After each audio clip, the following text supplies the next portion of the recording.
après-midi à tous et à tous et bienvenue dans les Actus Show de chers téléspectateurs. Bienvenue dans ces rendez-vous qui se tient chaque vendredi de la semaine. Comme vous le savez, toujours cette émission est participative. C'est une rubrique qui nous aide à analyser les actualités qui ont marqué la RDC, mais aussi quelques actualités d'extrémité. Aujourd'hui, au sommaire, il y a les attaques sur l'aéroport de Kisangani revendiquées par le 123, mais aussi il y a le séjour du président Félix-Antoine Tshisekedi aux États-Unis. Que retenir? Que peut-on retenir en tant que Congolais sur ces séjours? Et pour analyser ces informations, ces actualités, nous allons recevoir Jenny et Gaëta. Jenny, bienvenue. Merci Aurélie, en tout cas c'est un plaisir de vous retrouver. Le plaisir est partagé. Gaëta, bienvenue. Merci Aurélie et merci également à tous les abonnés qui nous captent à pareil instant.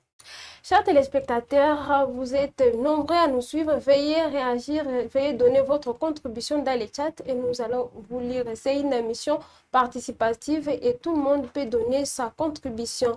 Les attaques sur l'aéroport de Kisangani, Jenny, qu'est-ce qui s'est réellement passé? Alors, les raisons jusque-là, officiellement, oui, l'AFC 23 qui a revendiqué, le gouvernement congolais qui a dit aussi avoir détruit dans un premier temps 8 drones appartenant à l'AFC 23. Alors déjà, je ne sais pas trop c'est quoi la cause, qu'est-ce qui fait à ce que l'AFC 23 attaque directement l'aéroport de Kisangani, parce qu'en parlant des, comment dire, des différentes menaces, les sources de toutes ces menaces qui sont souvent aussi d'actualité. Il y a aussi le Burundi, parce qu'à un certain moment, les drones FARDC étaient aussi pilotés au niveau du Burundi pour venir frapper ou, disons, cibler les positions de l'AFC M23. Alors, donc, je ne connais pas la cause exacte, bien sûr, de toutes ces attaques. Et moi, personnellement, ça m'a surpris parce que c'est vrai, nous voyons les champs d'action de l'AFC M23, c'est au niveau du Nord Kivu, mais aussi au Sud Kivu. Mais ça se limite aussi dans certains territoires. Parce qu'au niveau du Nord Kivu, c'est rare de voir l'AFC M23 poursuivre encore une fois les attaques dans le territoire de Lubero. Souvent, c'est dans les Massissi, oui, dans le territoire de Rutshuru aussi, et Walikale, au Sud Kivu. Oui, là, c'est à Fizi, Mwenga, Shabunda, justement, tous ces territoires-là. Mais aller jusqu'au niveau de la Chopo, j'ai été surpris. Et après, les FARDC qui ont communiqué dans un premier temps, et même le gouvernement provincial, sans pour autant, en tout cas, moi, j'ai pensé, oui, voilà, ce sont juste des accusations comme toujours. Aujourd'hui, on peut même être atteint d'une maladie. On va dire, c'est l'AFC M23, c'est les Rwandais. Ça, c'est normal. Alors, j'ai pensé que c'est toujours dans cette optique-là.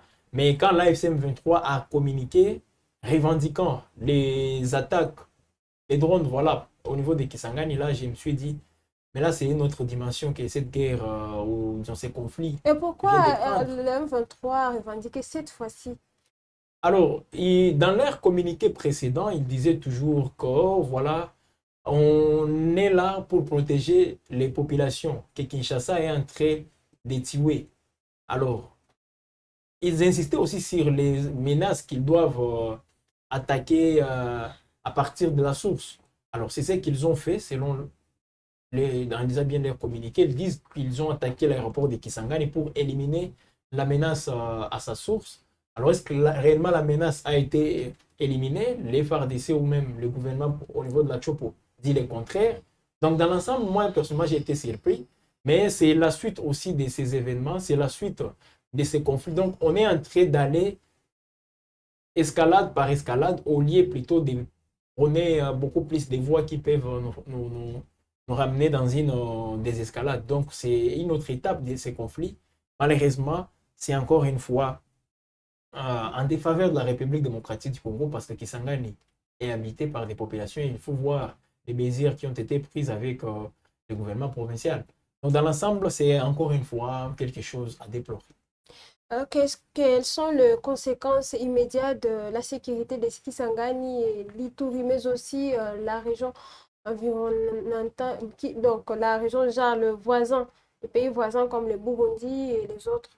Bon, déjà, les risques que l'on essaie un peu d'éviter, c'est l'embrasement de la guerre, c'est la régionalisation de la guerre, parce que c'est d'ailleurs pour cette raison, moi je continue de penser que c'est pour cette raison que l'AFC M23 s'était retiré de Uvira pour éviter qu'il y ait des affrontements directs avec le Burundi, avec tous les risques possibles, puisqu'on en arriverait à une guerre régionale qui dit guerre entre l'AFC M23 à la fois contre Kinshasa et contre Bujumbura, ça impliquerait directement une riposte de Bujumbura sur Kigali. Et donc, on en était là à une situation où on risquait une guerre régionale. Donc, pour répondre à votre question, moi, je pense que il n'y a pas vraiment des risques, des grands risques sur les voisins, parce que déjà, il s'agit du territoire congolais qui a été la cible, n'est-ce pas, des attaques de l'AFC M23. Il ne s'agit pas d'un territoire autre que congolais, c'est-à-dire il ne s'agit pas d'un territoire burundais, tanzanien ou ougandais. Il s'agit du territoire congolais, les territoires sur lesquels l'AFC M23 continue de mener son militantisme armé. Donc, moi, je ne pense pas qu'il y ait des risques d'embrasement régional. Après, s'il faudrait revenir sur une question intéressante que vous avez posée à Jenny, pourquoi revendiquer des attaques? Bon, c'est l'une des tactiques modernes des guerres aujourd'hui, surtout lorsque vous êtes dans la case de la rébellion. Généralement, à l'époque, on menait des attaques et on ne les revendiquait pas. Pourquoi? Parce qu'on aimait que les choses restent floues et que finalement, tout se passe comme pas prévu. Mais aujourd'hui, la technique moderne de plusieurs rébellions, c'est d'attaquer et de revendiquer. Pourquoi? Pour quelle finalité? Pour être, comment dirais-je, pour être approché. Ça, c'est la première raison. Pour être également consulté en cas de pourparlers. Parce que lorsque vous ne revendiquez pas une attaque, lorsqu'il y aura des négociations, forcément, vous ne serez pas associé. Et donc, comme l'AFC M23 veut être, comment dirais-je, l'interlocuteur direct de Kinshasa, il fallait qu'elle revendique ces attaques-là. Et donc, moi, je pense que c'est dans cette optique-là d'être approché lorsqu'il y aura des négociations que l'AFC M23 a revendiqué cette attaque-là. Je pense qu'il y a eu une attaque récemment à Massissi, mais je ne sais pas s'il y a eu des revendications récemment. Les attaques de Massissi, voilà. c'est une générique, ce sont des attaques pas d'une telle envergure, et ce sont des attaques qui restent dans les continuums des attaques qu'il y a déjà au Nord Kivu. Il y a des poches d'attaques un peu partout, au Sud Kivu, à Fizi, qui ne sont pas Minembwe, qui ne sont pas revendiquées, puisqu'on sait exactement qui est là-bas. Et on sait exactement que lorsqu'il s'est produit quelque chose contre les positions de l'AFC M23 à Rutshuru, c'est forcément les FRDC. Et vice-versa, lorsqu'il s'est produit quelque chose sur les positions des FRDC, c'est forcément l'AFC M23. Donc là, au moins, tout est clair. Mais lorsqu'il s'agit de Kisangani, qui n'était pas la province de la Chopo, qui n'était pas encore directement concernée par les attaques de Kisangani, il y a une curiosité qui est née. Et ce sont les Codeco qui ont fait piloter des drones pour aller atterrir sur l'aéroport de Bamboka. Ils n'en ont pas les moyens, forcément. Voilà pourquoi le gouvernement provincial de la Chopo a pris de l'avance en commençant directement à accuser l'AFC M23, puisqu'il n'y a que l'AFC M23 parmi toutes les rébellions. Peut-être que Jenny va me contredire, mais il n'y a que eux qui ont une telle capacité de nuisance militaire pour attaquer un aéroport à l'aide des drones. Donc, il y avait déjà comment dirais-je, des insinuations visant la FCM23. Après, il fallait, comme je l'ai dit, comme nous sommes maintenant dans la technique de guerre moderne, c'est de la modernité de la guerre, il fallait que la FCM23 puisse finalement revendiquer. Heureusement qu'ils l'ont fait et aujourd'hui, on a maintenant beaucoup plus de clarté. Ok. Pensez-vous, Yadeni, que la population aux environs de l'aéroport soit en danger? Bon, les dangers, quand on attaque déjà une région aussi, je peux dire, densément peuplée comme Kisangani, oui, la population peut être en danger. C'est comme tout ce qui s'est fait à Minembwe, partout là-bas. Quelles sont les mesures qui ont Bon, la été population est prises? toujours en danger. Alors, déjà, Kisangani, peut-être c'est quelque chose que je peux ajouter. Kisangani, aujourd'hui, représente beaucoup en termes de défense pour la RDC. C'est la capitale même de la 3e zone de défense de la RDC. Donc, il y a une base militaire aussi incroyable parce qu'aujourd'hui, dans l'histoire de la République démocratique du Congo, vous prenez Kisangani. Déjà, vous avez la moitié du pays et n'importe qui pourra vous considérer. Alors, pour la FCM 23, frapper Kisangani, je ne crois pas que ça soit dans les buts de conquérir cette ville. Mais c'est plutôt, comme ils l'ont dit, anéantir aussi cette capacité des nuisances des forces armées de la République démocratique du Congo en ciblant les commandements justement des FARDC dans cet aéroport. Donc, les drones, les avions de chasse décollent de là pour aller atteindre les différentes cibles. Ce qui s'est fait souvent.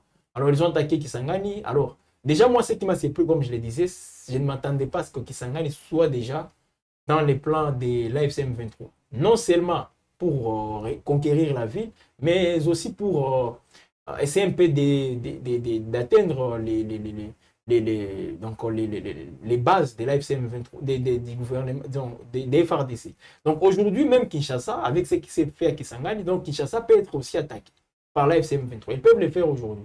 Alors, est-ce réellement les FARDC ont réussi à déjouer ces attaques-là en anéantissant directement tous ces drones avant qu'ils n'atteignent leurs objectifs? Alors, je ne sais pas trop, mais ça, c'est la communication des FARDC.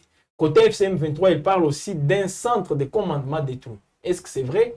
On n'a pas vu les images de ces centres détruits. Est-ce qu'il est toujours opérationnel? Mais ce que nous savons pour l'instant, c'est que l'aéroport fonctionne. Mais dans l'aéroport, il y a un centre de commandement des FARDC et c'est ces centres-là qui étaient dans les visères de l'AFC M23. Donc, les populations qui sont autour de l'aéroport, il y a même des déplacements, ça il faut le dire. Bien que les sources officielles côté Kinshasa ne veulent pas le dire, mais il y a quand même quelques déplacements. Parce que les gens, quand ils ont tout simplement compris que c'est une attaque de l'AFC M23, ils ont dit donc à tout moment ils peuvent attaquer pendant que nous sommes là. Il y a des gens qui se sont déplacés pour essayer un peu de s'éloigner de l'aéroport de Kisangani. Mais dans l'ensemble, c'est encore très compliqué avec cette dimension. Voilà pourquoi on est en train de voir les réactions tomber, venir plutôt de partout. C'est le cas aujourd'hui de l'Union africaine qui condamne justement ces attaques, mais que représente l'Union africaine face à l'AFCM 23? Et c'est très important, si vous permettez, de rebondir sur les propos de Jenny lorsqu'il dit que l'AFCM 23, il n'a pas encore des images du centre de commandement détruit par l'AFCM 23. Oui, bien évidemment, parce que vous savez, dans la guerre, c'est normal qu'il y ait des mensonges de part et d'autre. C'est normal que le gouvernement, voilà, justement, la communication de la guerre, c'est normal que le gouvernement dise qu'il a neutralisé tous les 8 drones, y compris d'autres qui ont atterri qui auraient pu atterrir sur l'aéroport, je pense, il y a 24 heures. Donc, c'est normal. Et c'est normal que l'AFCM 23 dise qu'elle a atteint sa cible. Donc, c'est normal, c'est bien normal. Là où moi, je pense que, et c'est le pressentiment que j'ai, c'est que l'AFCM 23 n'avait nullement pas l'intention d'attaquer Kisangani. Ça, c'est un, parce que s'il voulait attaquer Kisangani, il l'aurait pu faire avec d'autres moyens, avec des moyens beaucoup plus sophistiqués. Moi, je pense plutôt qu'il s'agissait de faire passer un message. De passer un message de force. De force comment? Parce que, d'ailleurs, on ne cesse pas de revenir sur ça dans nos différentes productions ici sur Web Info Télévision. L'AFCM 23, tout le temps, qui est en train de décrier les faits d'avoir été attaqué par des drones provenant de FARDC. Donc, par cette attaque-là, qui n'était pas d'une envergure vraiment d'une armée qui veut conquérir une ville ou un aéroport, l'AFCM 23 voulait passer un message à Kinshasa et dire que nous aussi, nous avons une capacité de nuisance, notamment dans les domaines aériens. Nous pouvons, n'est-ce pas, vous atteindre à des milliers de kilomètres. Parce que c'est spectaculaire, personne ne s'attendait à ce que l'AFCM 23 puisse atteindre Kisangani en état en Goma ou au Nord Kivu. Donc, c'est un message reçu par Kinshasa. Pensez-vous que Kinshasa a reçu ce message? Ben oui, justement, Kinshasa a reçu ce message. Pourquoi? Parce que c'est Bamboka, ouais. Aujourd'hui, c'est l'un des plus beaux aéroports de la RDC, si pas le plus beau en RDC. Donc, par cette attaque-là, l'AFCM 23 a envoyé, oui, dans le top 4, a envoyé un message à Kinshasa pour lui dire, voilà, nous avons aussi de capacités de nuisance militaire dans le domaine aérien. Nous pouvons également piloter des drones et vous atteindre là où vous êtes. Donc, moi, je pense que c'est le message que voulait faire passer la F-123. Alors, dire que les M23 ont atteint leur cible, moi, je ne sais pas exactement ce qui était leur cible, mais moi, je pense que le message, il est passé. Je trouve qu'ils peuvent plutôt s'en contenter. Et là, on parle des drones kamikazes. Donc, ce sont des drones qui viennent pour ne plus revenir. Les drones viennent pour atteindre... Ils explosent. Ils explosent et c'est tout. Alors, on a vu justement les images, on voit des drones déjà détruits justement, parce que normalement, ces drones, après avoir fini le travail, ils doivent être détruits parce que ce sont des drones kamikazes. On ne peut les venir. Donc, usage unique comme on peut les constater. Et ce qui peut-être a été observé à Kisangani, mais jusque-là, on ne sait pas si le centre de commandement est toujours opérationnel. Parce que si le centre n'est pas opérationnel, ça sera un coup d'île pour les FARDC. Alors, là, je suis d'accord avec Gaëtan, chacun essaie un peu de communiquer en sa faveur pour montrer que voilà, on a atteint l'objectif partout là-bas et les FARDC disent on a réussi aussi à éloigner la menace. C'est ce qui s'est fait. Mais bon, dans l'ensemble, qu'est-ce que ça peut aussi changer. Mais c'est un message justement qui c'est de la surenchère. C'est de la surenchère. Y a-t-il eu des communiqués de la part de Kinshasa par rapport au gouvernement provincial? Le gouvernement provincial a communiqué. Okay. Alors, je ne sais pas si on peut prendre ça comme étant une communication officielle. Parce qu'avec une attaque, on attaque l'aéroport. Normalement, c'est Kinshasa qui doit communiquer. Mais comme Kinshasa ne communique pas, la communication reste tout simplement au niveau local, au niveau provincial. Moi, je crois que ce n'est pas un bon signe. Parce que c'est Kinshasa, Mouyaya et sa task force devraient déjà dire quelque chose quant à ça. Pourquoi pas même les FARDC? Mais voilà, les FARDC avec l'intérimaire qui est là, devraient déjà dire quelque chose. Ça sera également les sujets qui sera débattu dans le Conseil des ministres. Aujourd'hui, peut-être qu'il y aura un compte rendu allant dans ce sens-là. Bon, même pas le gouvernement. On sait tous la faiblesse de Patrick Mouya dans la communication de crise. C'est généralement quelqu'un qui ne communique jamais dans la foulée d'une crise. Oui, là, c'est grave. Là, c'est Patrick Mouya. Ouais, mais aujourd'hui, il y a une tendance avec Patrick Mouya, comme on veut centraliser la communication, que ce soit avec l'exécutif, même les forces armées de la République démocratique du Congo. Donc, pour que les porte-paroles, l'actuel, c'est un intérimaire, pour qu'il communique sur cette question, il doit tout d'abord se mettre d'accord avec Patrick Mouya. Peut-être ils ont essayé un peu de le faire, et voilà, ils étouffent cette communication. Parce que ce qu'on est en train d'attendre avec le gouverneur, et vous sentez quand même qu'il y a trop d'insuffisance, lui, il se limite justement à une mobilisation populaire pour dire à la population il ne faut pas paniquer. Là, c'est tout à fait normal. Là, c'est un civil qui communique. Mais l'armée doit dire quand même quelque chose quant à ça. Si réellement vous avez détruit, dites-nous, c'est quel type de drones qui ont été les drones kamikazes, comme vous le dites, c'est quel type de drones? Il faut quand même qu'il y ait tous ces détails pour qu'on arrive aussi à comprendre ou disons à mesurer l'ampleur de cette attaque. Généralement, ailleurs, lorsqu'il y a une réaction officielle par rapport à une crise, à une telle crise, par rapport à une attaque rebelle ou ça dépend comment on va appeler ça, généralement l'autorité civile s'est fait accompagner d'une autorité militaire pour expliquer, bon, les drones sont venus de telle à telle heure, ils auraient été pilotés à partir de tel endroit et on en a détruit autant avec une telle stratégie. Donc c'est système que ça. Voilà, ça prouve à suffisance que la communication de crise en RDC, on est encore à des années de lumière. Même pas un tweet.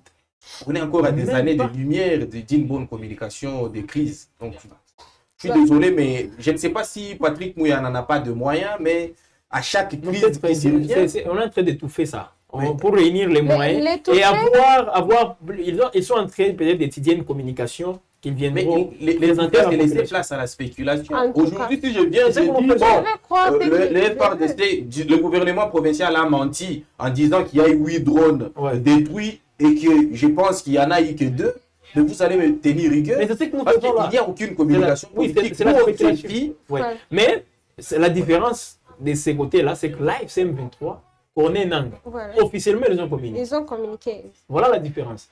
Alors, je ne sais pas si on va rester tout simplement en train de prendre en considération la communication du gouvernement provincial qui n'entre pas en profondeur, voilà, qui ne cadre pas avec l'ampleur de la menace.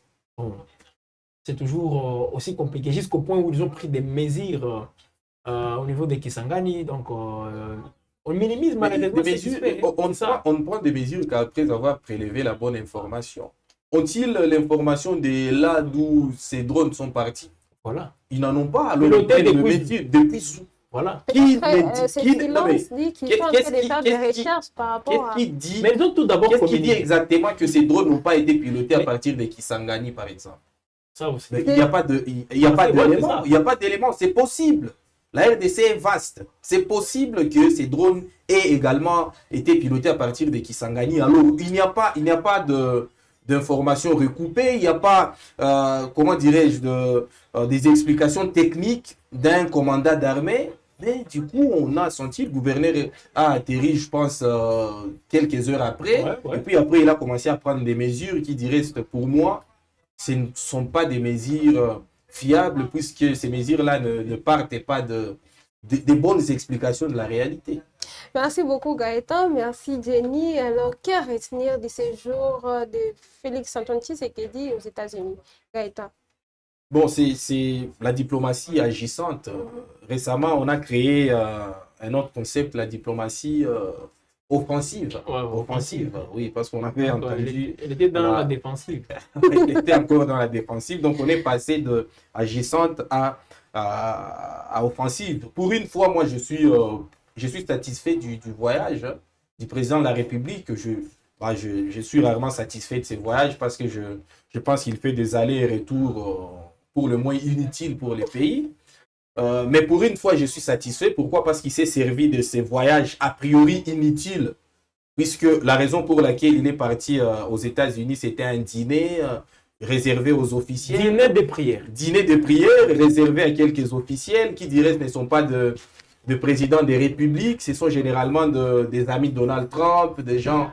voilà, des députés des pays, de prêtres, on a vu même de prêtres congolais y être conviés, mais bizarrement, on était d'ailleurs en train d'en discuter dans le couloir, il était quasiment le seul président de la République parti à ce dîner-là. Donc, a priori, c'était un voyage une nouvelle fois de plus inutile, mais quand même, il s'en est servi pour le rendre utile, parce qu'il a multiplié de tête-à-tête, avec vraiment des résolutions concrètes. On a vu comment il s'est entretenu avec Marco Rubio, comment il s'est entretenu avec les directeurs de... C'est quoi déjà cette banque? Je ne me rappelle même pas. La banque qui doit normalement venir...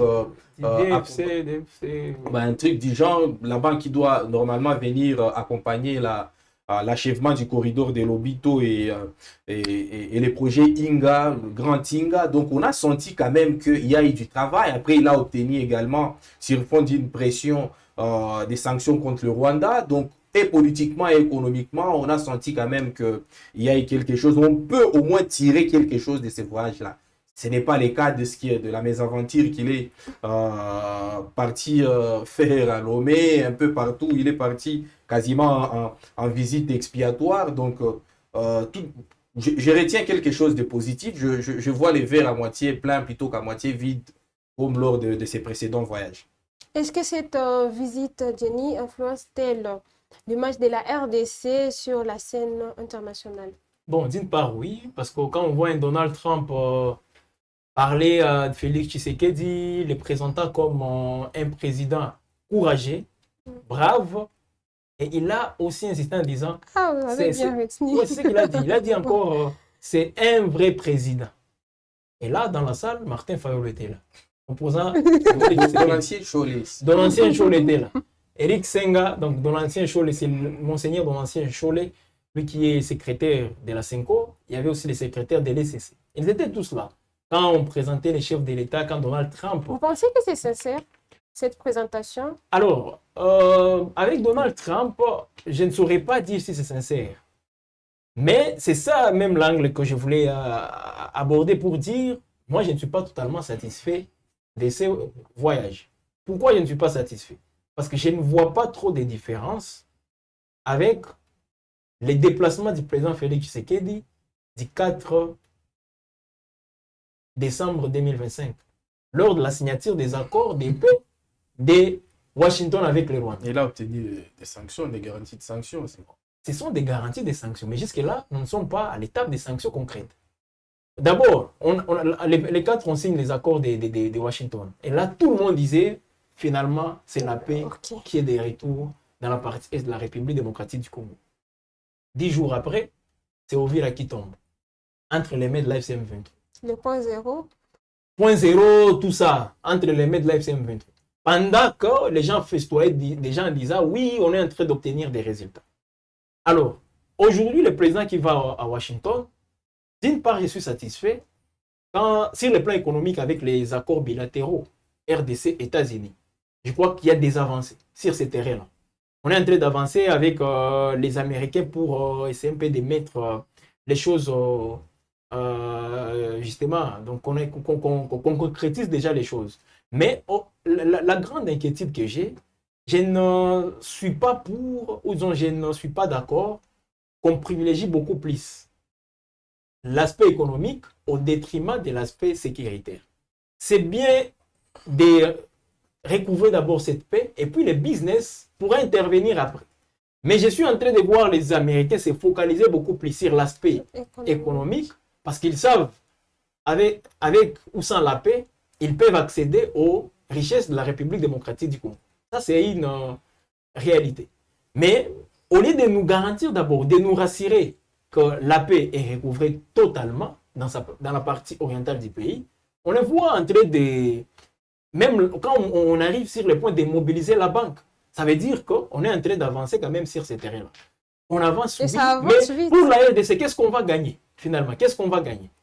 Parce que dans un premier temps, la RDC a d'abord besoin de la paix et puis le reste viendra tout juste après. Mais les Américains se précipitent directement pour accéder encore à nos matières précieuses afin d'en faire aussi usage. Mais Donald Trump a déjà dit qu'il a déjà... Je vais y arriver aussi. Donald Trump, dans les discours d'hier, donc Tshisekedi, lui, il a prié complètement. Il nous a produit une prière aussi riche, hein. Ça il faut quand même le dire, avec des versets, avec des passages bibliques, ce qui est bon. C'est un bon prieur.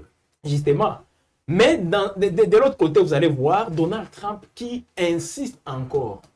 Et là, j'aimerais que les dignitaires du régime actuel nous donnent des explications. Qu'est-ce qu'ils attendent par l'effet pour Donald Trump de dire qu'il a déjà ramené la paix dans l'Est de la République démocratique du Congo? Il a dit ça. Et c'est ce qui a fait à ce qu'il puisse féliciter Félix Tshisekedi. Il a félicité pas parce que Félix Tshisekedi, durant, depuis 2019 jusqu'à maintenant, il a bien géré le pays, mais il a félicité parce que Félix Tshisekedi a réussi à contribuer au retour de la paix dans la partie est de la RDC. Est-ce que la paix est de retour? C'est ça la grande question qu'on peut se poser. Est-ce que la paix est de retour aujourd'hui pour que Donald Trump se précipite en félicitant Félix Tshisekedi et en insistant sur les 8 conflits auxquels il a mis terre au monde? Parmi ces conflits, celui de la République démocratique du Congo avec le Rwanda. Donc vous voyez un peu, nous sommes dans une confusion totale. Et Donald Trump, lorsqu'il avait dit ça, à l'époque devant ses partisans, ça veut dire qu'il était sérieux. Il revient sur ça dans une cérémonie de haute ampleur comme celle d'hier, bien que ça ait une connotation tout d'abord spirituelle, mais il profite aussi pour transformer ça en tribune, je dirais, diplomatique, avec tout ce qu'il est en train de se vanter pour encore montrer qu'il est en train de mener une très bonne politique et à l'extérieur des États-Unis. Donc, je suis un peu confus, je n'arrive pas à comprendre. Voilà pourquoi j'aimerais que les dignitaires du régime, les communicateurs, tous ces gens-là qui se précipitent pour venir défendre les régimes, qu'ils nous donnent des explications quant à ça. C'est-à-dire qu'il n'y a pas eu d'engagement concret sur l'aspect développement et sécurité lors de ces voyages? Pas du tout. Les seuls, peut-être, c'est le fait pour les Américains de demander à la FCM23 de quitter Uvira.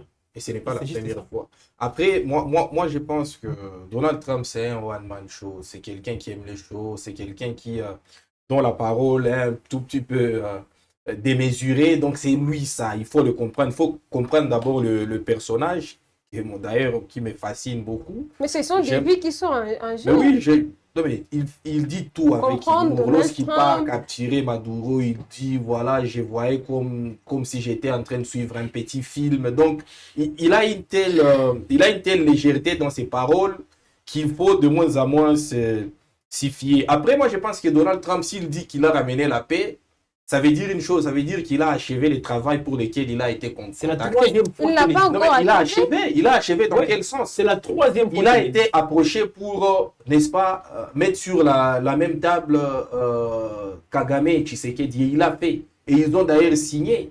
Ils ont signé un accord de paix. Après, c'est quelqu'un qui... Des accords qui ne sont pas appliqués, il n'a pas encore fini son l'application, travail. il s'en fout royalement, Donald Trump. Il s'en fout royalement. Pourquoi? Parce que il avait d'ailleurs dit lors du congrès de républicains que les dignitaires congolais étaient venus et il lui avait fait des supplications pour qu'ils mettent sur la même table Kagame et Tshisekedi. Et il l'a fait. Ils ont signé des accords de paix. Alors, quant à eux de savoir par quel mécanisme le mettre en application, après, Donald Trump a toujours dit que, voilà, les restes, vous allez vous voir à Doha. Donc, Il a déjà dit. il faut un comité de Non, mais suivi. il a déjà dit, moi j'ai fini mon boulot, il me reste une chose, quand est-ce que je viendrai récupérer mes minerais?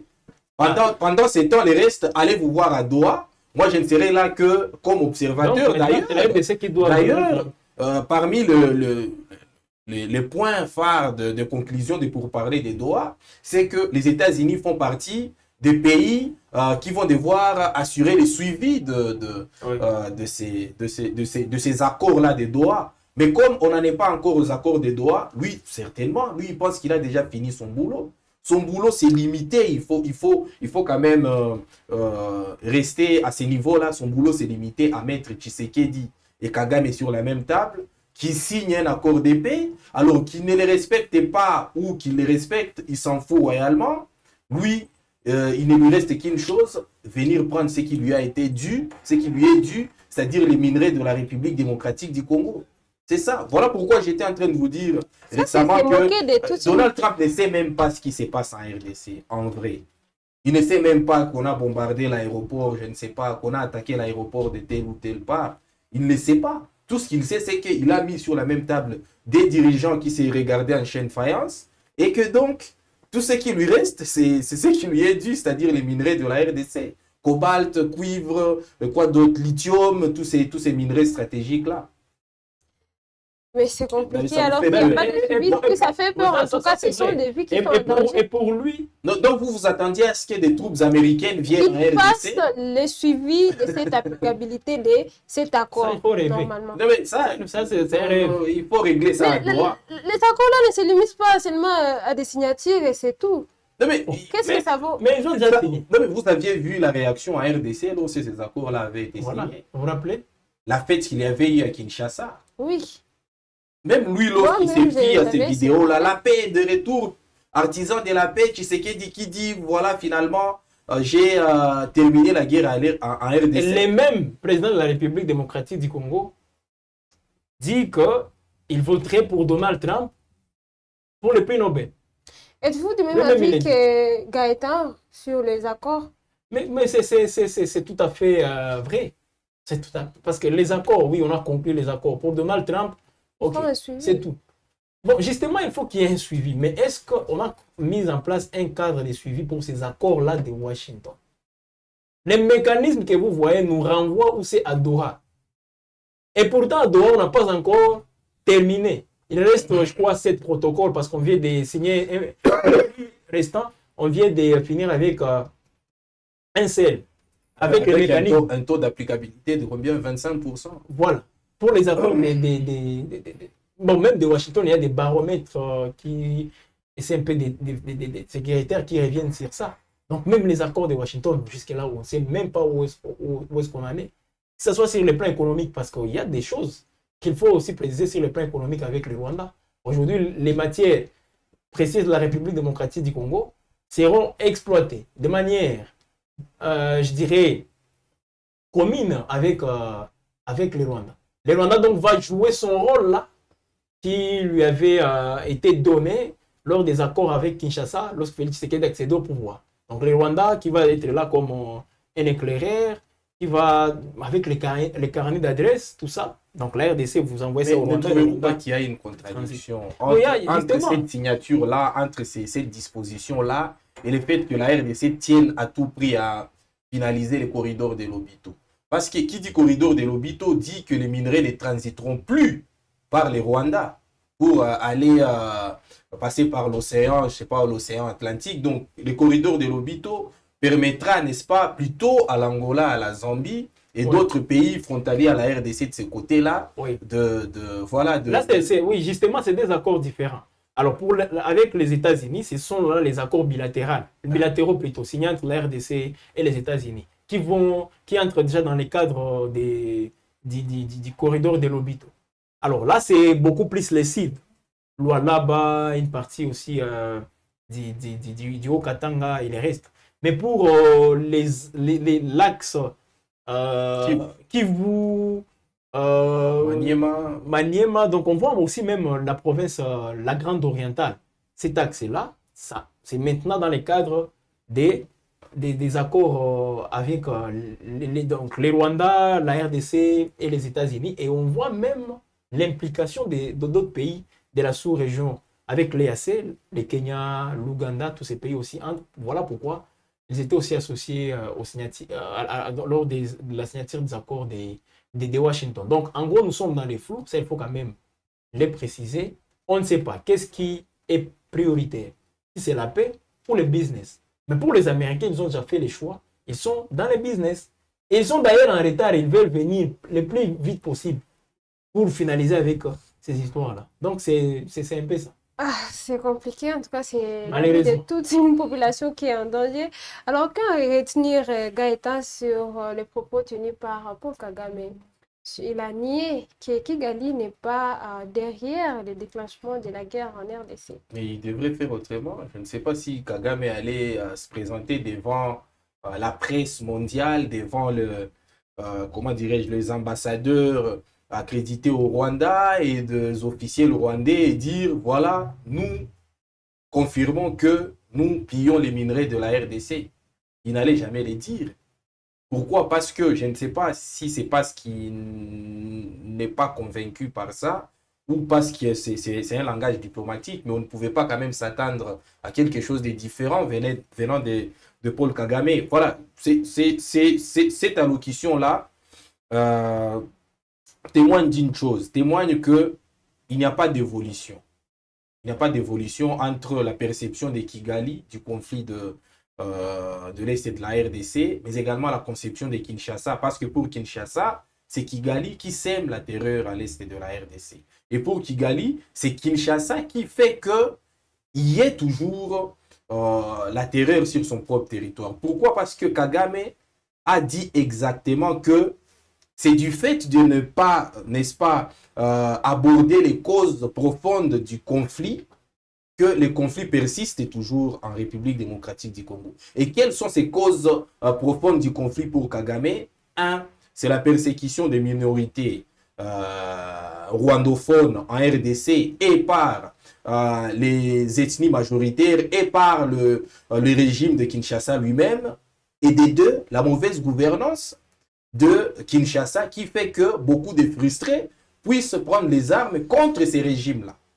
Donc c'est ça les deux causes profondes des conflits en RDC, à l'est de la RDC pour Kagame. Et lui pense que dès lors qu'on n'aura pas abordé ces deux causes-là, il n'y aura pas d'accalmie en RDC.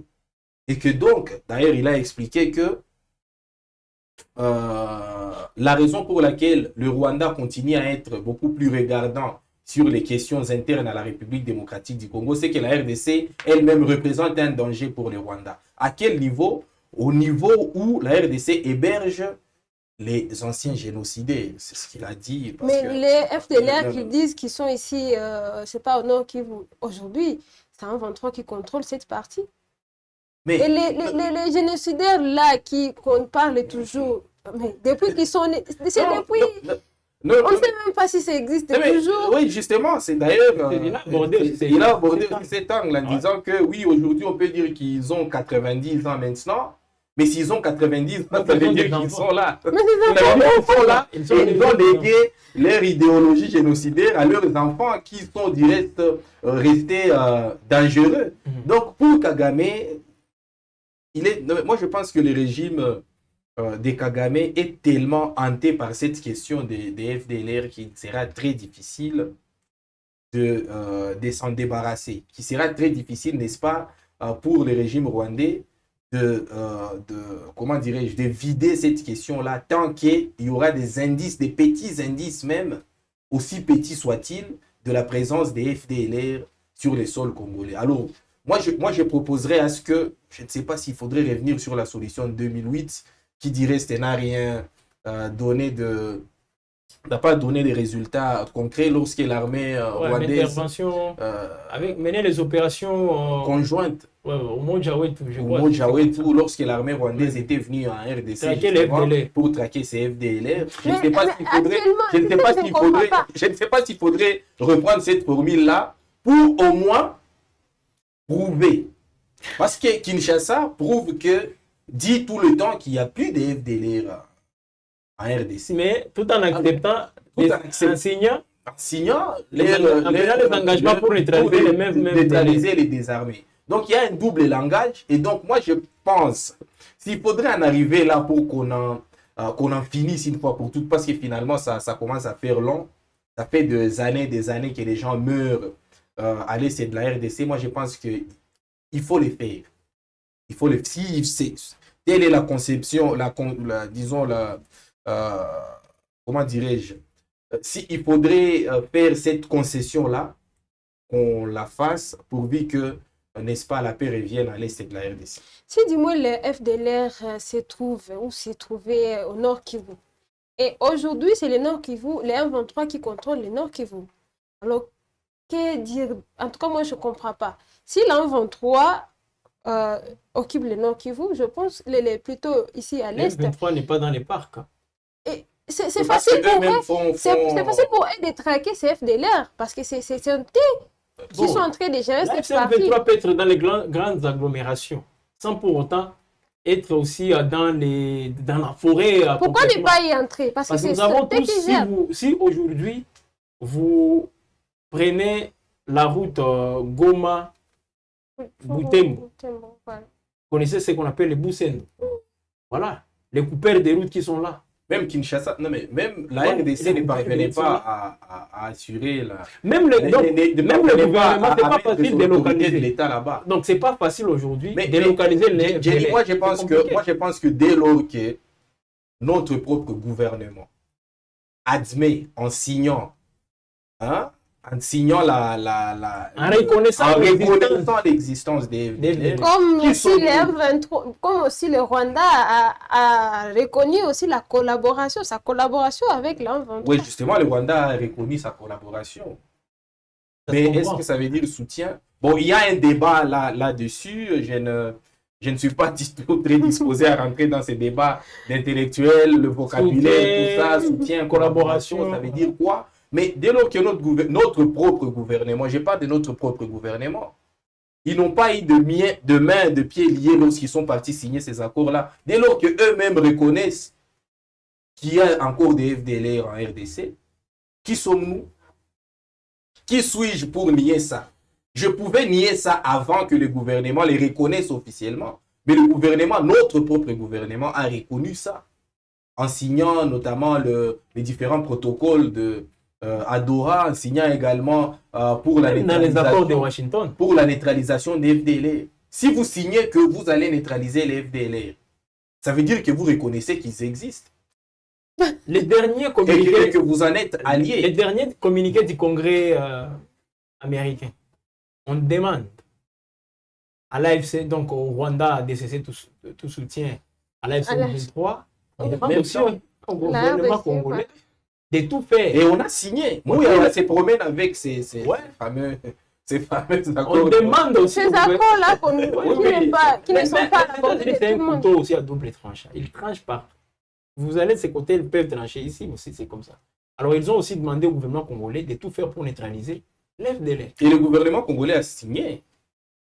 Lorsque vous signez, vous prenez cet engagement. La signature, c'est un engagement. Est-ce que vous engagez à neutraliser les FDLR, ça veut dire que vous reconnaissez qu'ils existent toujours sur le sol congolais, donc ça devient compliqué. Ouais, c'est compliqué. Mesdames et messieurs, merci d'être présents. Merci d'avoir répondu à ces rendez-vous. Merci à Jenny et à Gaëtan. Merci. Actuellement, en tout cas, c'est compliqué avec les actualités. Veuillez toujours être connecté pour avoir des analyses par rapport à tout ce qui se passe en RDC et d'autres informations importantes. À tous et à tous, nous vous disons à la prochaine édition ou à la prochaine émission.